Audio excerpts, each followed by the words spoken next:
우리 같이 보도록 하겠습니다.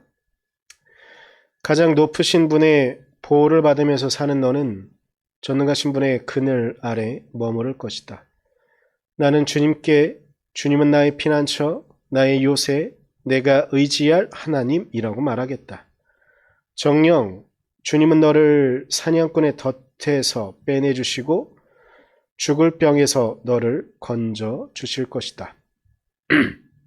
주님이 그의 깃으로 너를 덮어주시고 너도 그의 날개 아래로 피할 것이니 주님의 진실하심이 될 것이다. 주님의 진실하심이 너를 지켜주는 방패와 갑옷이 될 것이다. 그러므로 너는 밤에 찾아드는 공포를 두려워하지 않고 낮에 날아드는 화살을 무서워하지 않을 것이다. 흑암을 틈타서 퍼지는 연병과 백주에 덮치는 재앙도 두려워하지 말아라. 내 왼쪽에서 1000명이 넘어지고 내 오른쪽에서 10,000명이 쓰러져도 내게는 재앙이 가까이 오지 못할 것이다. 오직 너는 너의 눈으로 자세히 볼 것이니 악인들이 보응을 받는 것을 보게 될 것이다. 내가 주님을 내 피난처로 삼았으니 가장 높으신 분을 너의 거처로 삼았으니 내게는 어떤 불행도 찾아오지 않을 것이다. 내 장막에는 어떤 재앙도 가까이 하지 못할 것이다. 그가 천사들에게 명하셔서 내가 가는 길마다 너를 지키게 하실 것이니 너의 발이 돌부리에 부딪히지 않게 천사들이 그들의 손으로 너를 붙들어 줄 것이다. 내가 사자와 독사를 짓밟고 다니며 사자 새끼와 살모사를 짓이기고 다닐 것이다. 하나님께서 말씀하신다.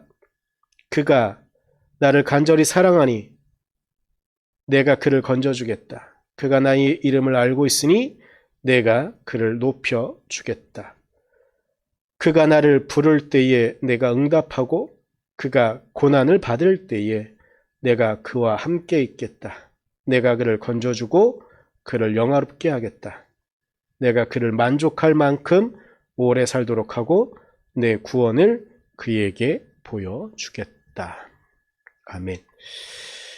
오늘 시편은 시작은 이렇게 하는 것이죠.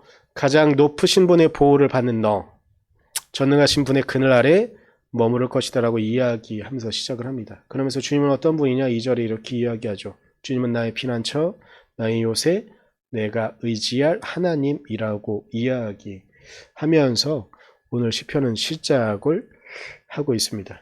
그래서 하나님께서 어떻게 우리를 자신을 지켜주고 계시는가 3절부터 6절까지 하나하나씩 이렇게 생각하면서 말하고 있습니다. 그래서 결론적으로 7절에 이렇게 말하죠.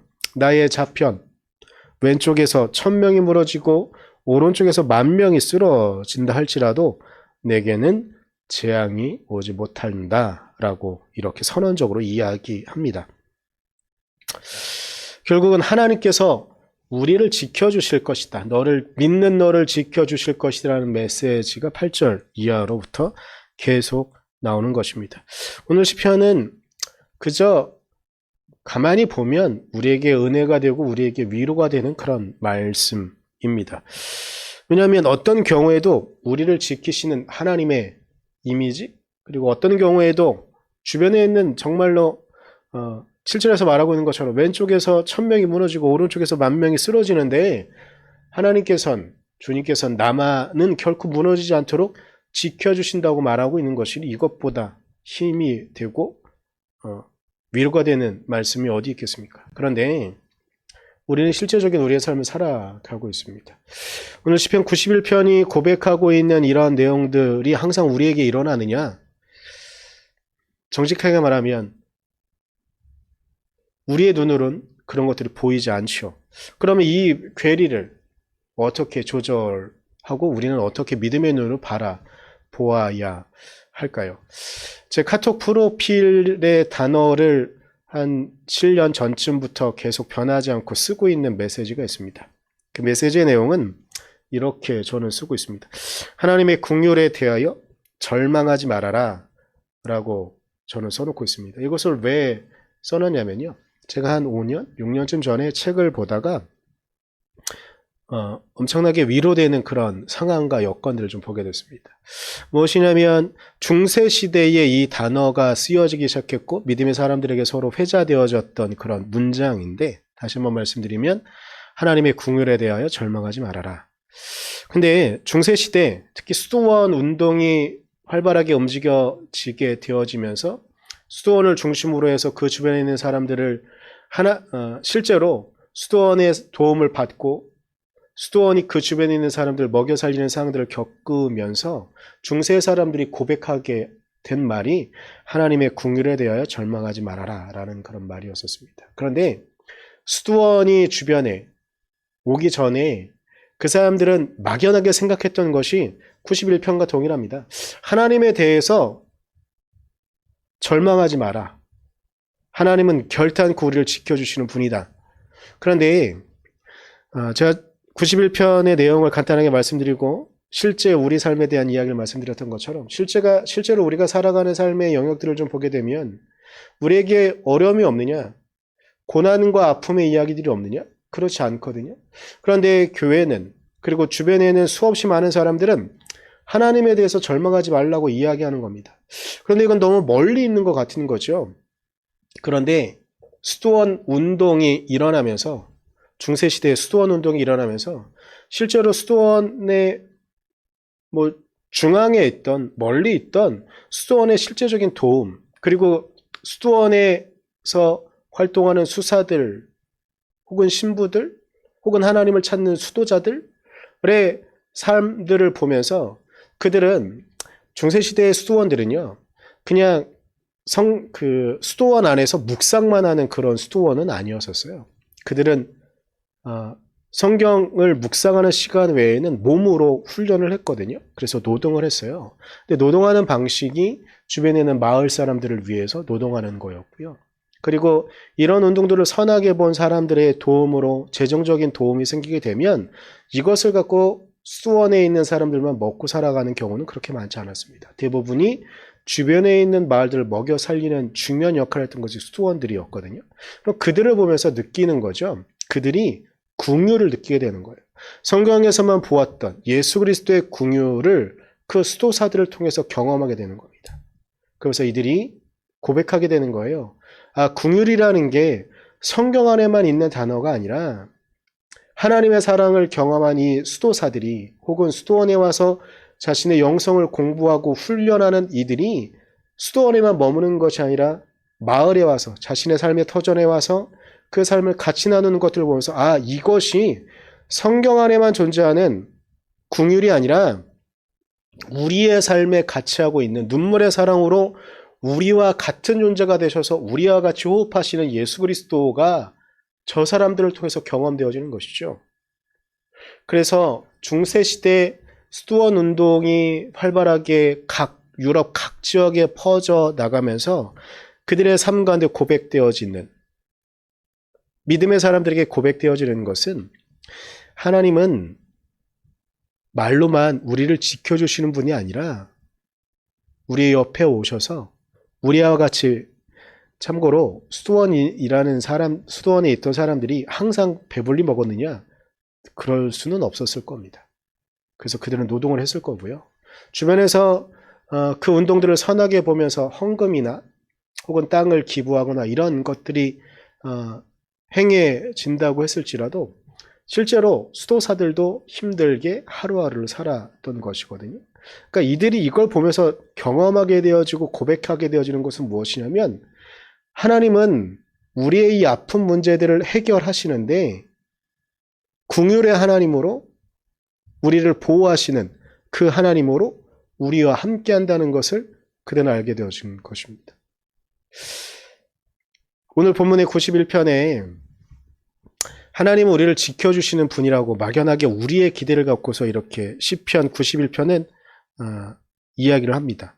그리고 이 시편 91편의 저자는 우리에게 알려져 있지 않습니다. 누가 썼는지 알려져 있지 않습니다. 하지만 이 시편 91편이 이 시편 150편 안에 들어간 이유는 우리들이 대부분 느끼는 우리의 감정을 여기 안에서 솔직히 말하기 때문일 것 같습니다. 하나님께서 우리를 지켜주길 바라는 거죠. 하나님께서 우리를 보호하기를 바라는 거죠. 그런데 여기서 우리의 마음을 좀 돌리고 우리의 시선을 좀 돌려야 되는 것들이 있는데 무엇이냐면 우리의 바람대로 하나님께서 우리를 보호하시느냐 혹은 하나님의 방식으로 우리를 보호하시느냐 이건 일이 지나고 나면 우리의 아픔과 고난의 이야기가 지나고 나면 그때쯤 우리의 눈에 들어옵니다. 그 고통의 상황 가운데 있고 아픔의 상황 가운데 있으면 우리는 당장은 우리의 방식으로 하나님께서 우리를 보호하시길 간절히 바라죠. 그런데 하나님의 뜻은 우리의 방식과 우리의 뜻대로 우리를 보호하시는 것이 아니라 주변에 있는 상황과 여건들 가운데 우리가 너무 외로워서 혼자 눈물을 흘리고 있는 그때에 우리 마음 심장 깊은 곳에 오셔서 우리와 같이 눈물을 흘리시는 하나님으로 우리를 보호하십니다.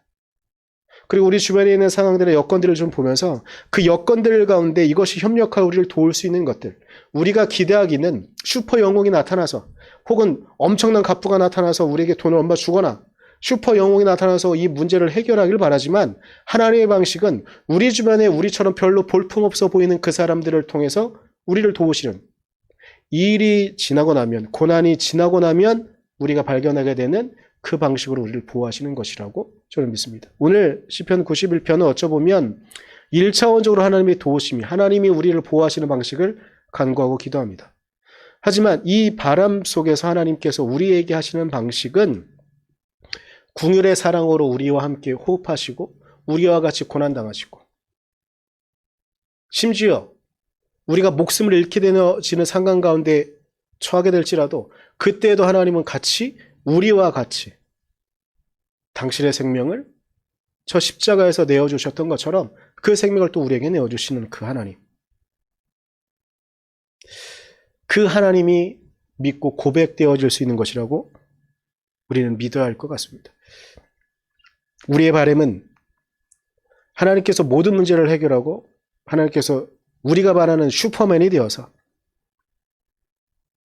우리를 보호하시고 우리의 모든 문제를 해결하길 바라는 건지 모르겠지만 하나님의 바람은 우리 모두가, 나만이 아니라 우리 모두가 하나님의 구원을 경험할 수 있도록, 그리고 나아가서 우리 주변에 있는 사람들이 모두 하나님의 도구로 쓰여지고 종국엔 우리도 하나님의 도구로 우리 주변에 고난받고 있는 누군가를 보호하는, 누군가에게 사랑을 나누는 그것으로 우리를 이끌어 주시는 것은 아닐까.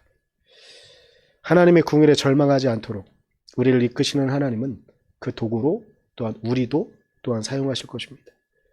그 하나님을 믿고 포기하지 않으며 결단코 우리를 보호하시는 하나님의 은혜를 우리 마음과 내 새기며 우리가 나아갈 수 있기를 간절히 소망합니다. 기도하겠습니다. 주님 사랑하고 주님 의지합니다. 우리의 마음과 우리의 모든 뜻이 하나님의 은혜를 만나고 하나님의 도우심을 만날 수 있도록 하여 주셔서 우리의 모든 마음과 우리의 모든 뜻이 하나님의 은혜 안에만 있게 하시고 우리를 보호하시는 하나님, 우리를 당신의 사랑으로 보호하시는 하나님, 우리에게 긍휼의 사랑으로 우리와 함께 하시는 그 하나님, 우리가 믿게 하시고 우리가 경험케 하시고 그래서 종국엔 우리도 그 긍휼의 하나님에 동참하며 우리 주변에 있는 사람들에게 그 긍휼의 하나님의 모습을 비춰줄 수 있는 자들이 되어지도록 우리를 이끌어 주시옵소서. 사랑합니다. 예수님의 이름으로 기도드렸습니다. 아멘.